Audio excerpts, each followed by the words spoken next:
Assalamualaikum warahmatullahi wabarakatuh. Saya Divania dari 12 APH 3 akan menyampaikan tentang dampak positif dan negatif dari penggunaan media sosial.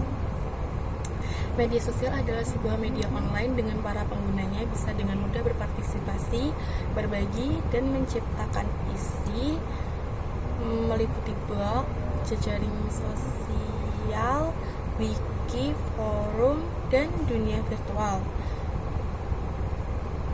Blog, jejaring sosial, dan wiki merupakan bentuk media sosial yang paling umum digunakan oleh masyarakat di seluruh dunia. Di era globalisasi sekarang, banyak sekali bermunculan media sosial.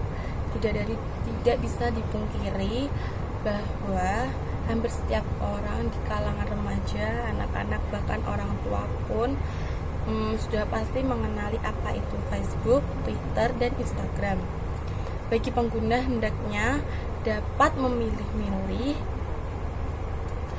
Jangan sampai media sosial menjerumuskan Anda ke hal-hal yang negatif. Contohnya seperti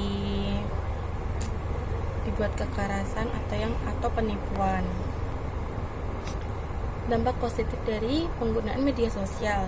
Yang pertama, sebagai media penyampaian informasi yang sangat mudah menyebar melalui situs jaringan sosial.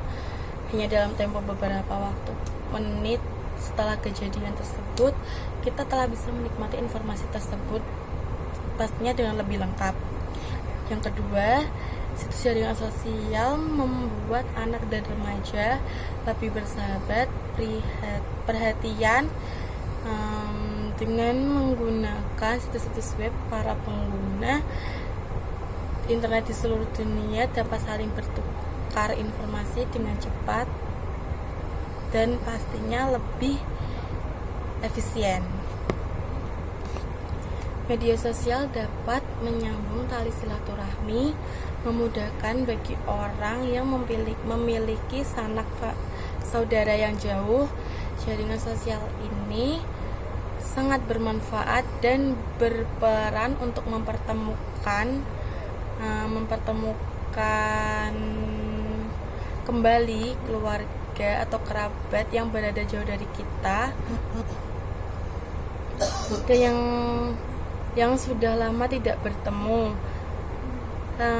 Hal tersebut dapat dilakukan lewat media maya seperti video call atau telepon dan yang lain-lainnya. Ada mempermudah berbelanja seperti menjual barang-barang kebutuhan sehari-hari di sosial media, online shop.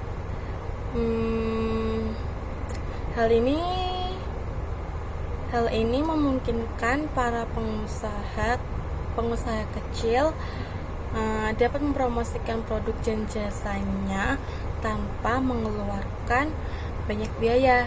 Apalagi mahasiswa yang membutuhkan uang dengan kerja sampingan yang tidak begitu sulit. Mereka cukup memodali HP dan kuota lalu mempromosikannya mulai dari teman ke teman, tetangga, bahkan orang yang tidak dikenal atau orang jauh sekalipun. Media sosial juga dapat memanfaatkan sebagai jalan dakwah atau penyampaian ajaran-ajaran Islam sebagai sarana untuk mengembangkan keterampilan dan sosial. Pengguna bisa bersosialisasi dengan publik, mengelola jaringan pertemanan, dan beradaptasi dengan siapapun, bahkan orang yang tidak dikenal dari seluruh penjuru dunia. Nah, ada lagi nih selanjutnya.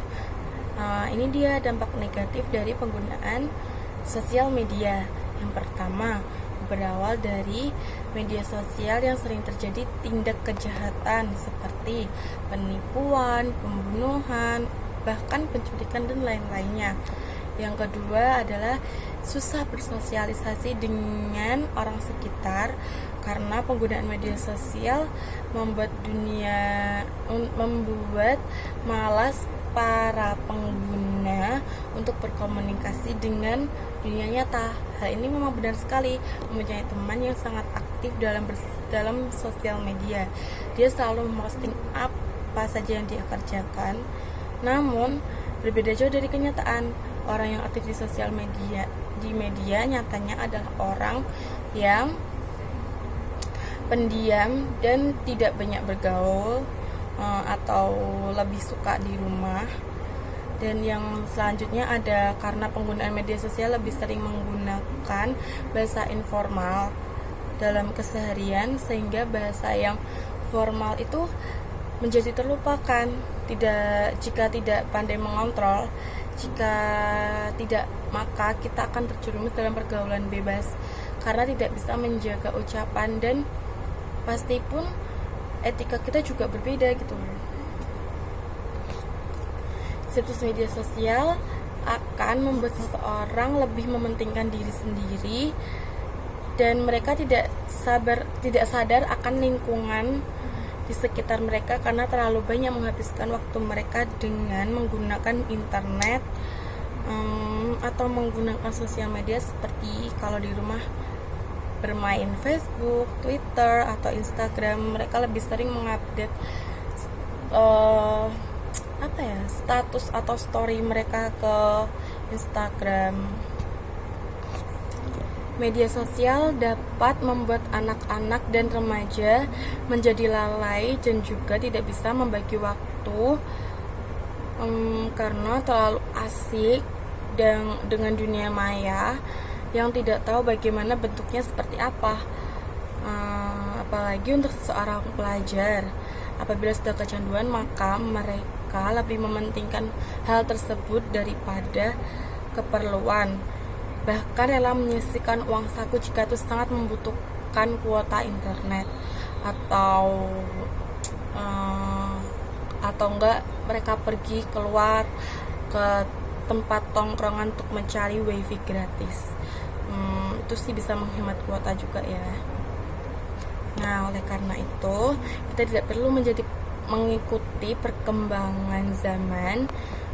Kita harus pandai-pandai memilih cara dalam pergaulan di media sosial. Jangan sampai kita dikuasai oleh dunia, tapi kita lah yang harus menguasai dunia.